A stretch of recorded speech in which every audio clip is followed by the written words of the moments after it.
What do you see from their defensive front? I mean, their defensive front is obviously extremely good. Those guys move at high, like at an elite level for sure. You see all those guys that are big bodies, but the twitchiness that they come and play with, they're physical. They understand the physicality of the game and the speed of it. But I do know that our front is excelled in that position. Physicality is something that Boise State's built on. And so those guys will get after it and have a good week of practice to prepare for that. I assume you saw what happened with the SMU game with 2 pick sixes, and you've been secure with the ball all year, but just how much do they hammer home just how careful you have to be with the ball? Yeah, I mean, it's not like something I'm got to go into the game thinking, I can't throw 3 interceptions or else we're going to get blown out. But no, it's my process, and like you've mentioned, it's something that I feel like I've done well all year, and so why would I change that now in the position we're in? I know what's got me here is trusting my teammates to make plays for me, and I'm not going to have to be the superhero, so relying on to what's got me here, because that's obviously worked, and try not to be a superhero and just do my job every play. How do you feel just with the spotlight? I assume this is probably the biggest game of your life to date, right? Yeah, this is by far the biggest game I've ever played in, but I know it's I've caught myself a lot of times just positive thoughts of it's just another game to me. Like I said, you see all these guys that kind of get amped up, and I think you saw that in the first round of the playoffs is different guys got completely amped up to what they're not built to be. And so understanding that and kind of learning from that first round of the playoffs was a big deal for me.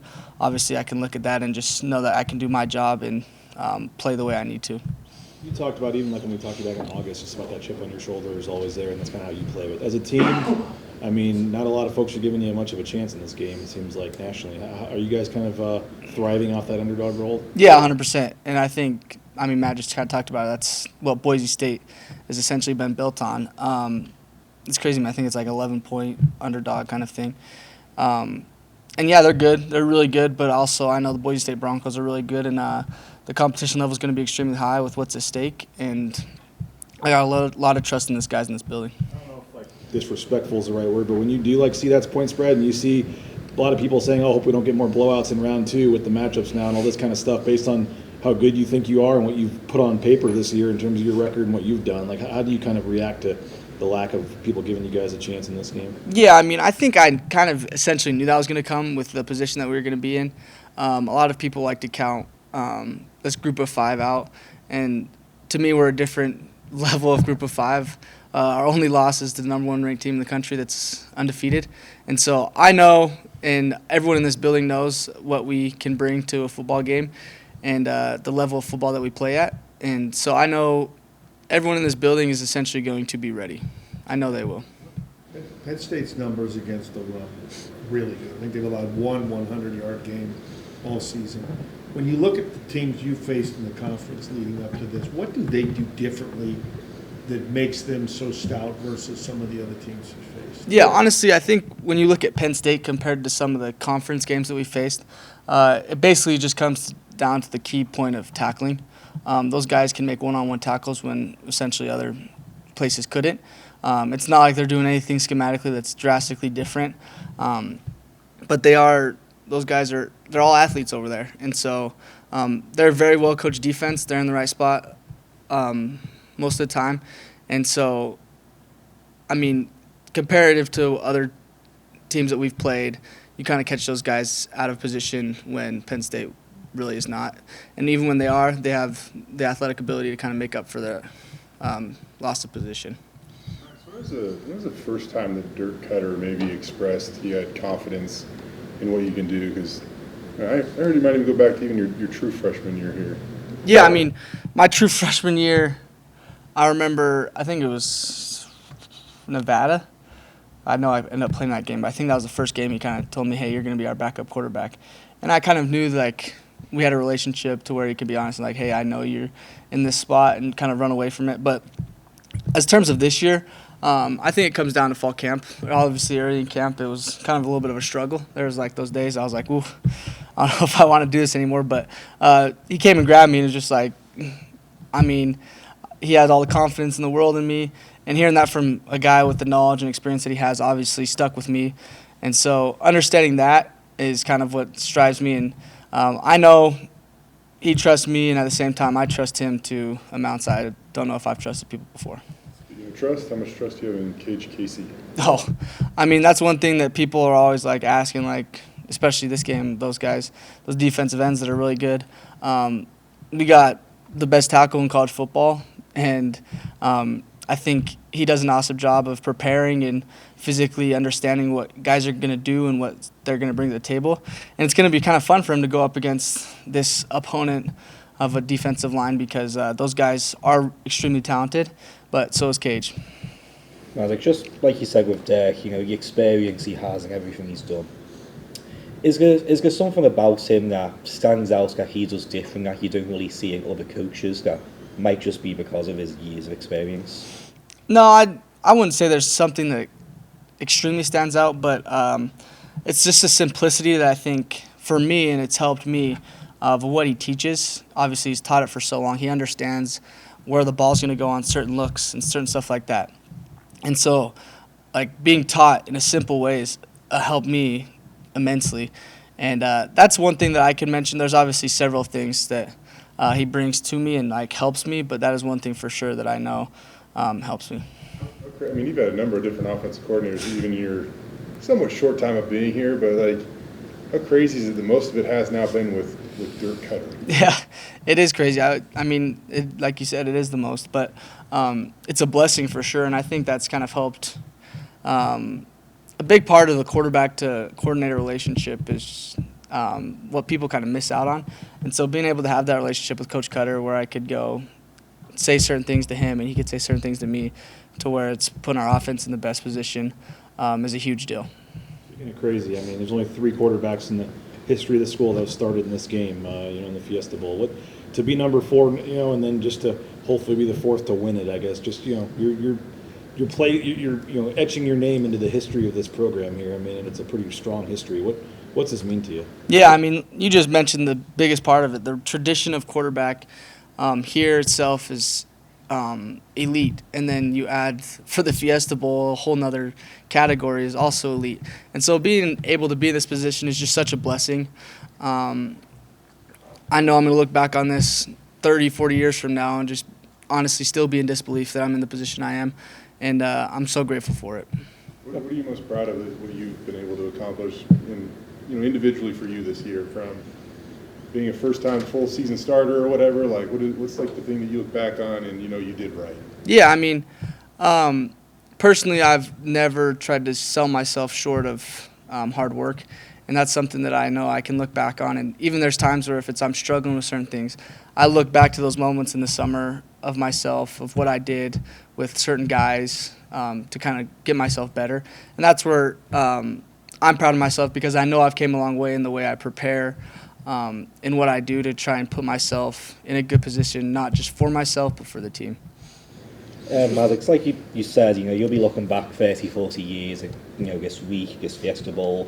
I'd love to be sitting here, I guess, time next year doing the same deal. But if not, just what are you doing to kind of take all this in? Are you just going by day, or how are you dealing with all this? Yeah, 100%. I think it's just the topic of embracing what's kind of here. I will say I wish that we could just be in Arizona right now playing tomorrow just because I want to be there, and it's something that, like, I was just home with my family at Christmas, and I was stoked to be back in Boise because of what's ahead of it. And a lot of people, I mean, previous years we've talked about how after the bowl game we're so excited to go home.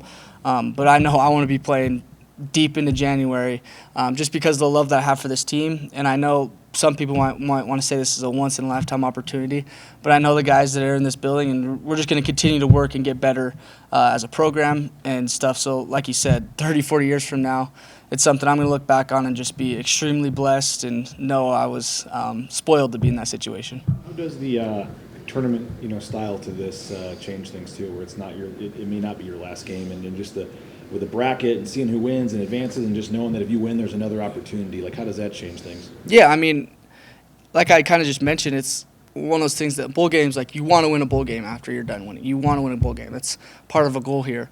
But something you're looking for after the bowl game is going home because you don't get to see them. But I know I don't think anyone in this building has been excited to go home January 1st. I know everyone is looking forward to playing football as long as they can, and that's the glorious part of the landscape now is just keep winning. It's simple. Just keep winning, and you'll play football as long as you possibly can until the season's over. Has there been a moment, I don't know if it's like the patch you saw in your jersey hanging in your locker, or maybe one of the playoff logos on a hat or something, but has there been a moment where this has kind of hit you yet? Or? Yeah, 100%. I mean, honestly, it's one of those things that when we were sitting here on that selection Sunday, and expectations of what we were going to be in, obviously, but seeing it really hit me of like, oh my goodness, like we just talked about the quarterbacks, and I'm in that position where this is something not very many people get to do, and it's come to real life. So it is awesome, and that was definitely one moment that it hit me with reality for sure.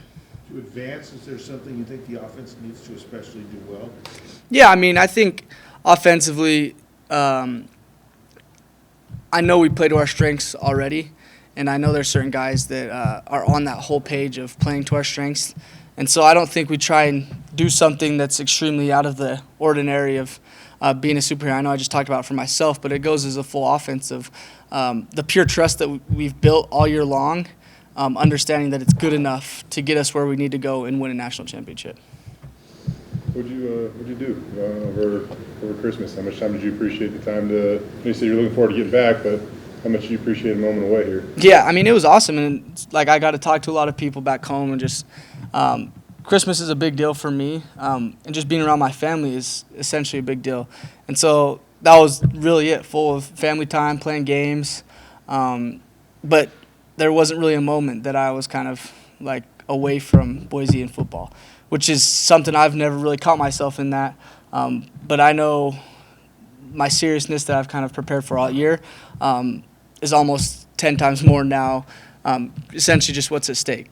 I kind of hit on it, but is it cool going back home? And I'm assuming like everybody's pretty excited to talk to you about you guys playing in the college football playoff and things like that. Yeah, it is extremely cool, and I mean, everyone talks about it. Like, I could go to different family events and everyone will find a time to talk about it, which is awesome.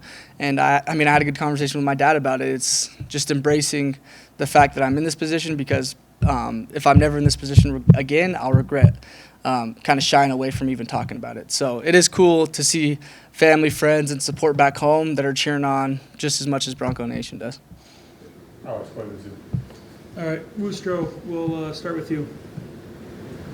Maddux, just when you came into Boise State 3 years ago, this whole expanded college football playoff thing was just coming into fruition. You know, how much did that play a part in your mind when you came in? Like, hey, you could be in this situation here someday. Yeah, I mean, it's crazy because when I was really essentially being recruited here, that was never talks. And so kind of the last year of this whole expansion and obviously the conference realignment and certain things with the college football, it's cool to be in Boise at a place I want to be with the people I want to be around and be able to be in the same opportunities as some people that are at bigger places essentially. You know, your confidence has really helped this team this year. Just where does that exactly come from? You know, has Dirk Cutter helped that at all? Just kind of, I know you've always been a confident guy, but just what's the root of that? Yeah, I mean, I think coaching staff is a big deal. The words that they say to players have a very big impact, especially when it comes to terms of success and playing good. So those guys obviously do a great job, but also just being able to sit and talk to my buddies, teammates that instill all this confidence in me. I know it helps. Some people like to say confidence is completely built with just one person, but I know, honestly, I wouldn't be at the position I am mentally, confidently, if it wasn't for my guys. Joe, we'll move on to you. Appreciate the time today, Maddux. So, you said earlier that you feel Cage Casey is the best tackle in college football. For Penn State fans who might not be familiar with him, what is it about him that makes you say that, and what gives you the confidence that he can protect you against this defensive front, which not a lot of the linemen have had success against this season? Yeah, I mean, if very many people aren't to know Cage Casey, if you're walking around Boise, downtown, you would never really be able to tell this guy's as good as he is because he will never talk about it. He's one of the most humble beings. He's quiet to a lot of people, but physically, the ability he has to do what any other tackle in the country can do is elite. What he does at a high level of play is nothing I've really ever seen before. And so that's where I kind of get my trust. And the way that he practices and prepares makes me never really have to look back on this guy and kind of be like, oh, is he doing the right thing? Just because I know he wouldn't put himself in a bad position where to fail because he's not doing the right thing. He's going to do everything that he can to be the very best he can for this team. Cool. Devin, we'll throw it to you. Hey Maddux, just had a question about Ashton Genty. What makes him special as a player and as a teammate, and how has his emergence kind of helped you develop your own game, being able to run play action and being able to really develop the passing game behind such a dominant runner? Yeah, I mean, Ashton, he brings a whole other aspect to our offense. What he does is obviously insane. No one's ever seen it. He still is the best player in college football, in my opinion, and a lot of people's. But what he does just for the team and the level that he brings of leadership is a huge deal that sets him apart. But I also know for myself, what he does as a leader is kind of makes a big difference to me for sure. I'm done talking about you, bro. Colton, we'll throw it to you. Yeah, to sort of piggyback off of that, is there anything about Ashton's game or anything about him as a person on the field, off the field that, because obviously people have talked about him a ton, is there anything about him that maybe has gone under the radar or an aspect of him that people should know about? I feel like everything that people need to know about Ashton Genty, people should know about Ashton Genty. There's probably things I could say that might get him in trouble, so I'm going to keep those quiet. No, I'm just kidding. But Ash is just a good dude. The way he makes people laugh is something that is kind of – he brings a joy to the building no matter what, the mood, and then he can flip a switch and just be an elite savage. Greg, we'll go to you. Thanks for your time. Coach Cutter said earlier this afternoon that the time off that you guys have had scarce and more than he thinks it might help you guys. As a player, what are your thoughts on that in terms of the balance of getting time off to get healthy and prepare versus the obvious fact that you haven't been on the field in a game in a few weeks? Yeah, I mean, obviously playing football every week is a big deal, and not playing for multiple weeks is obviously different. But I do know that the level of play that we've practiced or the way we've practiced is different too. I also know that a break for certain guys is a big deal. Get multiple guys healthy and back playing is huge. But I also know that our team is not going to let multiple weeks of not playing a game change the way we play football. And I know I've been able to see that through practice and through preparation of the way that guys are taking this extremely serious. And so that's not something I'm extremely worried about, but there obviously are, as a coach, some concerns that could be had. But I know our guys, and I trust our guys to be ready to go.